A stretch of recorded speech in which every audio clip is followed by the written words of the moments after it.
Ito ang balitang dapat malaman ng taong bayan na tila pilit tinatago at pilit ayaw umanong ipalabas ng mga bayarang media sa publiko. Presiding officer na si Chis Escudero ginisa ang COA auditor na si Sailin Del Ocampo na umaming sariling pamantayan ang ginamit sa proof of success ng confidential funds. Inamin nga ng COA ICFAO State Auditor na si Sailin Del Ocampo na sarili niyang interpretasyon ang naging batayan niya sa paghahanap ng tinatawag niyang proof of success kaugnay ng mga reward na iniuugnay sa paggamit ng confidential funds. Sa pagdinig ay tahasan ngang sinita ni Presiding Officer Chis Escudero ang naturang pamantayan matapos ngang lumabas na wala itong malinaw na probisyon sa Joint Memorandum Circular. Dahil dito hiniling ni Escudero na dapat ay ipaliwanag ng testigo kung saan nakabatay ang kaniyang interpretasyon sa pagsusuri ng mga dokumento. Ang pahayag ng testigo ay naging mahalagang bahagi ng cross-examination dahil dito sinusuri kung sapat nga ba at naaayon sa umiiral na mga patakaran ang naging batayan ng auditor sa pag-audit ng confidential funds ni Vice President Sara Duterte. At para sa buong detalye pa ng balita, narito't panoorin natin ang full video. In session at 4:15.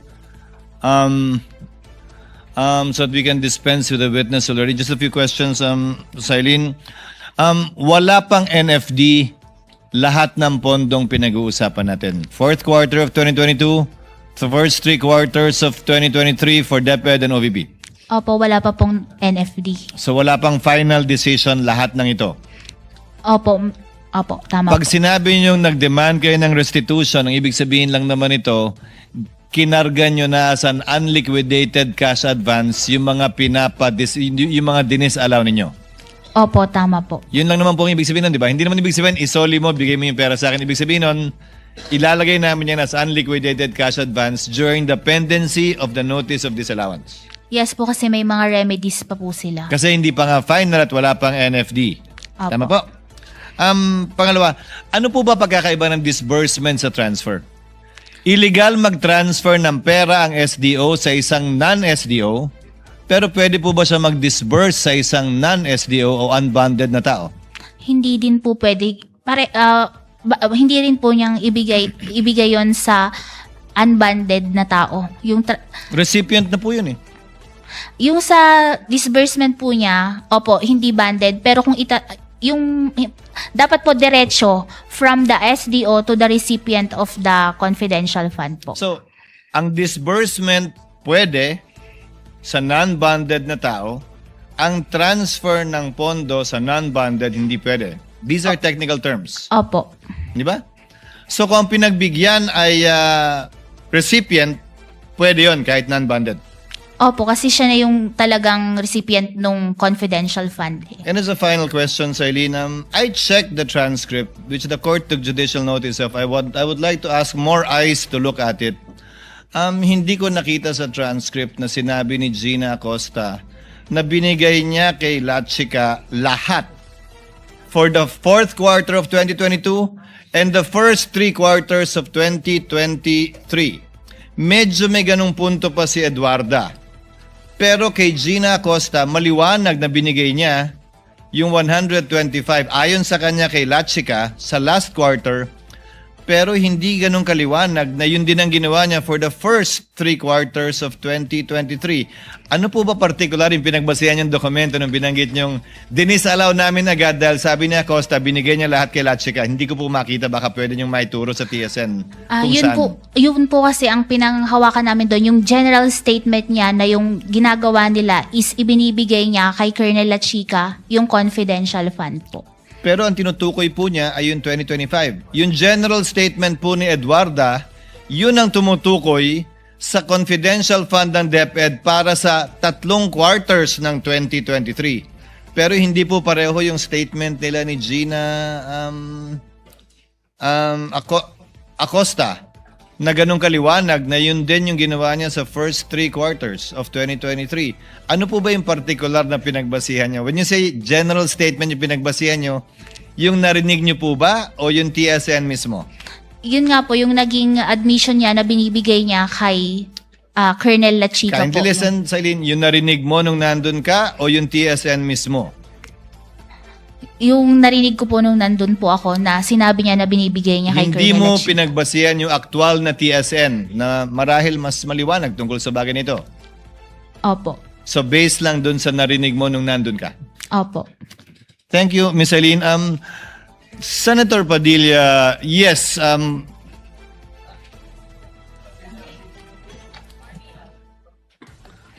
Senator Padilla, yes, gusto niyo maghati na lang kayo? Senator Padilla for a brief interjection and Senator Marcos for a brief interjection to avail of round 1. Then we call it a day. Senator Lapid, kindly proceed, Senator Padilla, while Senator Lapid is thinking about it. No, please proceed. Kailian, tuloy ko lang. Gusto ko lang sundan kanina, sinabi ko merong 55 alternative na eskwelahan na nagbi-breed ng mga child warriors ang naisara sa Davao Region. Ituloy ko lang, noong August 6, 2024, nagkaroon ng committee hearing ang public order at sinasabi na 102 schools nationwide were identified as recruitment. 11 elementary schools, 34 high schools, 123 college and universities. Doon din sa hearing na yon sinabi na meron 168 track student recruits remain active sa NPA. Ngayon, tanong ko, Kailian, hindi ba responsibilidad din ito ng Vice President at ng DepEd Secretary ang mga estudyante? Yung sa anong tawag dito sa college po, yung DepEd po kasi is hanggang sa high school. Opo. Opo, yung binanggit ko po kasi kanina, 55 na alternative child recruits. 11 elementary schools. 34 high schools. Ibig pong sabihin, tuloy-tuloy po yun. Magmula elementary, paakyat hanggang college. Yan po ang style ng recruitment. So, sa tingin nyo po ba, sagot pa din ito ng DepEd Secretary at ng Vice President na lumaban na dito sa terorista noong mayor pa lang siya? No, may. Oo, hindi. Ma'am, bilis, 42. Kawawa Just naman. yes or no? Depende pa din po kasi yun sa mandate ng Oo lang po agency. o hindi. Sa palagay niyo po ba? O sige, skip na po natin kung ayaw niyong sagutin. Alam niyo po ba na sinabi ng NICA, ng National Intelligence Coordinating Agency, na ang budget ng NPA 2016 to 2018 ay 5.8 billion? Yung sa, Oo po o hindi? Ma'am, please. ano, pwede pong pakiulit? Ang budget daw po ng NPA is 5.8 billion. Alam niyo po ba yon? Sinabi po ng NICA. Hindi ko po narinig yun sa Opo. news. Sa palagay niyo po ba, sapat yung budget na magkano po ba ang sinasabi niyo? 500 million ba ang naibigay? Pero yung Kasama na po yung sa Vice President at sa DepEd. 612 Kumpara niyo po point- sa 5.8 billion. Sapat po ba yon? Pero kasi yung sa nabanggit po ng NICA is mako-cover na din po nila bilang isa sila sa mga agencies with. So alam niyo po yung sinabi ng NICA. Alam niyo po. Hindi ko po narinig Yung tungkol yun lang po sa estudyante. Kasi alam niyo naman po, sa ngayon, ang nasa front na inilalagay ay mga estudyante. Nabalitaan niyo po ba yung mga namatay nung huli na mga estudyante? Yung violence po sa school. Opo, ito na lang po. 8 seconds na lang po ako. January 1, 2024, sinabi po ng AFP na there is no more guerrilla active front. So, ibig sabihin po, successful. Based po sa AFP. Salamat po. Senator Judge Marcos for the last intervention. Maraming salamat, Presiding Judge. Simple lang, i-confirm ko lang sa ating testigo. So, I'd just like to confirm kung tama sabihin na as of now, there's no official finding na may fraud sa DepEd man o sa OVP. Tama po ba? No fraud finding as of now. Kasi nga po, compliance audit lang po ginagawa namin sa Tama. IFAO. Compliance audit lamang, walang fraud audit. Ikalawa, narinig kita kanina na kapag compliance audit, base sa dokumento lang. Limited kayo sa dokumentong isinabmit ng ahensya. Kung ganon, yung House of Representatives, hindi naman bahagi ng OVP or DepEd. Wala namang sinabmit sa COA, di ba? May sinabmit pa sila. Yung Congress, Committee on Good Governance, may sinabit na dokumento. Yun po kasi based on other information na po after nilang mag-liquidate na naging na available information after the liquidation na Pero kinonsider po namin sa audit. Hindi, ibig ko sabihin, yung congressional transcript ni Acosta at Fajardo, hindi yon bahagi ng dokumentong sinumite ng mga ahensya. Opo, pero ginamit Walay po siya, namin di yun. ba? Pero ginamit din po namin yung information na yon during our audit po. Bakit humingi ka rin ba ng affidavit? Kasi hindi naman binigay ng agency. Kasasabi mo lang kapag compliance audit, dokumentong galing sa ahensya. Pero yun po is relevant information po na ginamit namin for audit po, na sinama namin sa pag-audit. Yes, following po, the presiding judge, bakit po ganon? Kanina sinabi mo, dapat dokumento na sinabmit ng ahensya. Biglang ngayon, pati transcript, pati iba't iba pang mga katibayan na sinasabi, ginagamit na rin. Hindi na compliance audit yun, hindi ba? Pero yun po kasi is related pa din dun sa liquidation which is discovered after the submission of the liquidation documents. Kaya nga nalilito kami kasi bakit dinisallow lahat ng quarter samantalang pinag-uusapan ni Acosta, iisa lang, di ba? Yung last quarter lamang. Doon nga sa transcript, doon lumilitaw yon. So ngayon, tinatanggap na rin pati mga transcript at iba pa. Hindi na dokumento yon as covered by compliance audit by your own definition, hindi ba? Pero relevant yung information po in the conduct of the audit po, in the Kung may proper... relevant sa dyaryo, tatanggapin rin ninyo na ebidensya rin yon. Compliance audit pa rin yon. Kahit nasa dyaryo, nasa social media. Kung sa palagay mo may kinalaman dun sa kaso, tatanggapin ninyo. Kasi nga po dun sa circular, pwede kaming mag-dependent sa other documents deemed necessary sa audit po. So, pwede, miski anong dokumento. Parang lumalabo yata yung joint circular. Maraming salamat po. Thank you. Again, that would be the last round for this witness. Ms. Eileen, salamat po sa inyong kooperasyon. Salamat sa inyong pasensya. Salamat sa pagsagot sa lahat ng tanong mula sa magkabilang panig. Gayon din mula sa mga senator judges. You are excused, ma'am, and thank you very much for your time and cooperation. Thank you po, Your Honor. Ingat po kayo.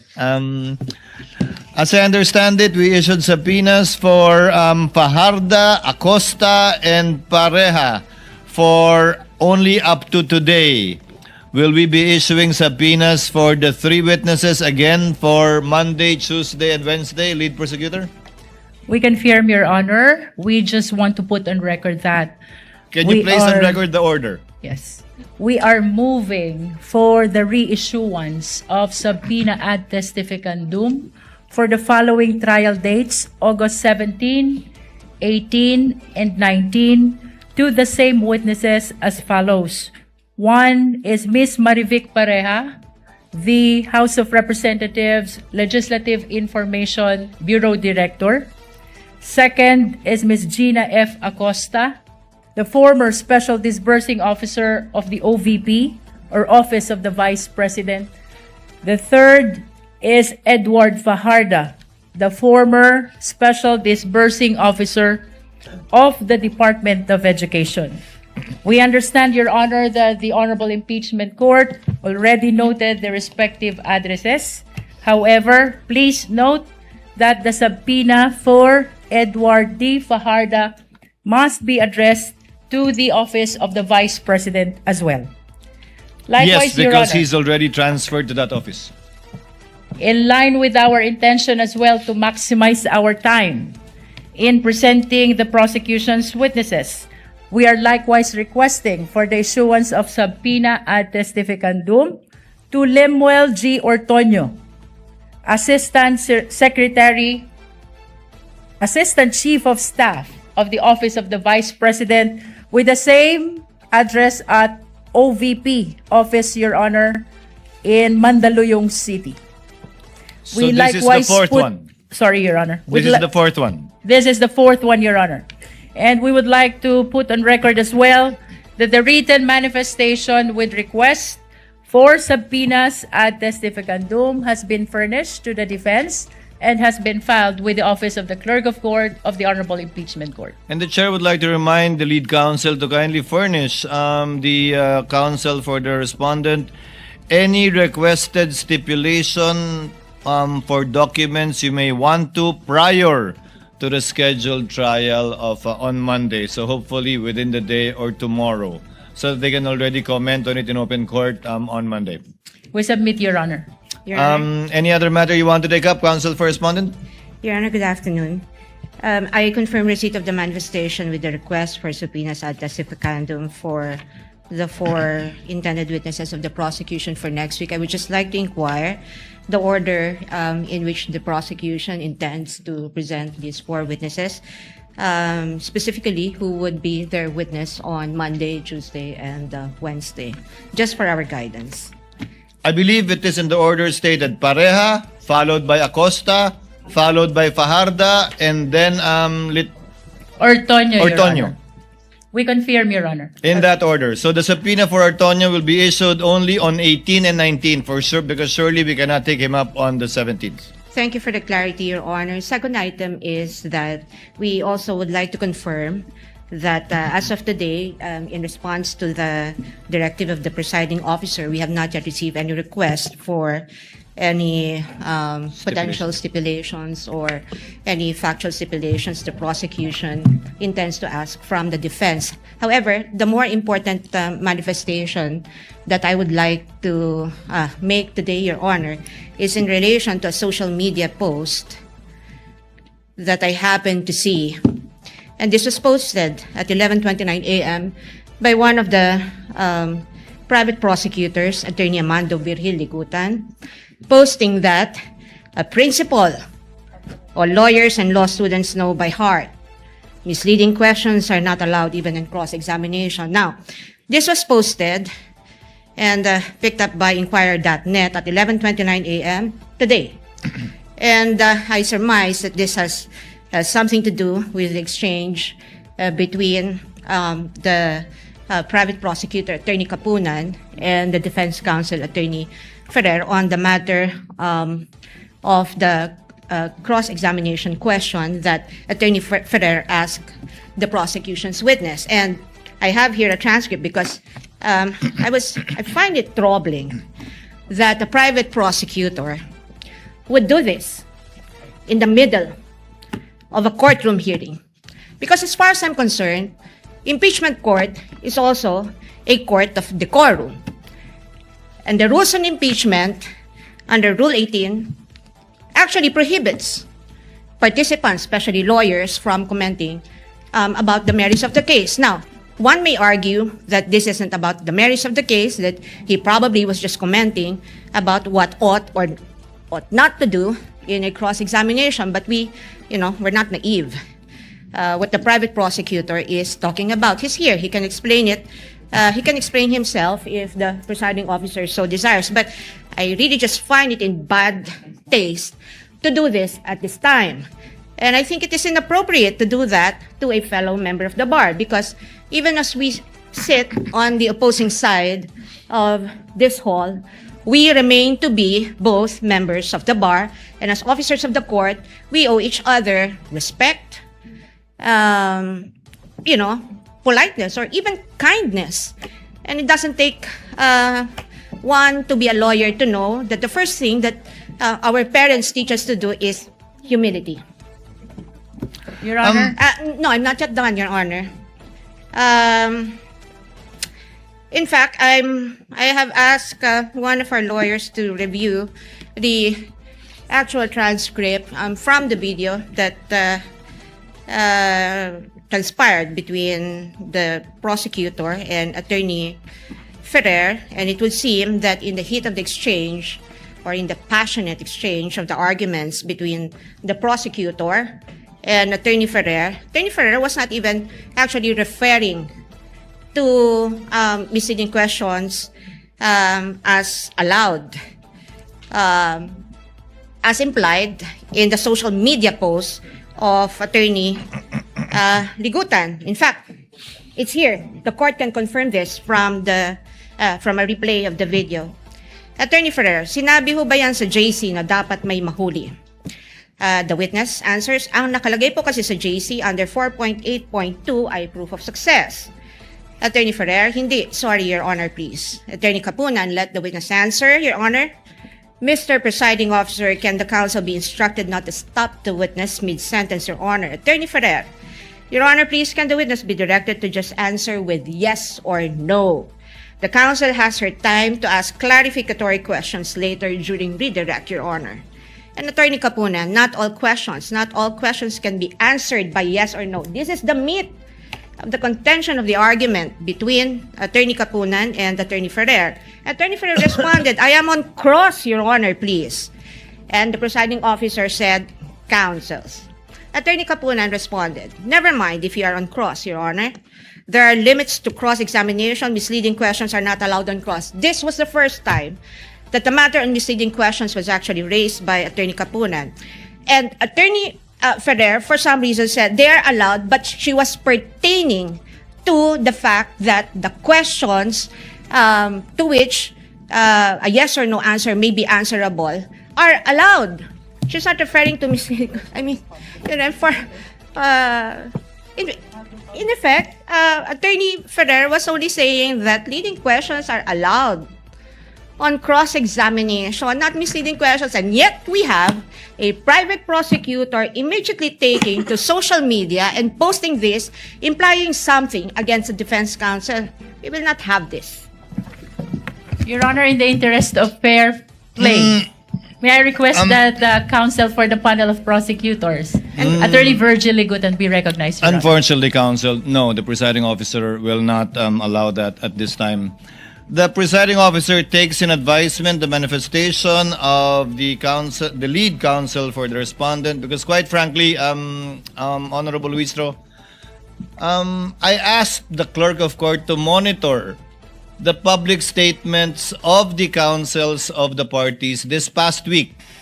And one side has been crossing the line many times. And in fact, the presiding officer is already in the process of drafting a ruling and a warning and an order pertaining to this.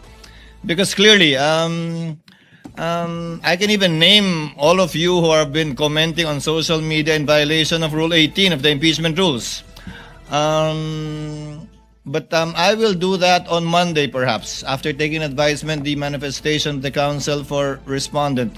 It's not really so much being cordial or nice or kind, but it's a basic violation of Rule 18. I already talked to the parties 2 weeks ago, reminding you that you might want to consider appointing spokespersons who are not part of the panel of prosecutors nor a private prosecutor, but you insist on maintaining that. So after 2 weeks, the court is constrained to make a decision and ruling on that. But we will do that on Monday with the permission of both counsels. Then we will hear you, counsel, and we will hear Attorney Ligutan prior to the court's ruling on the matter. But be advised that again, we have it all on tape. We have been monitoring everything.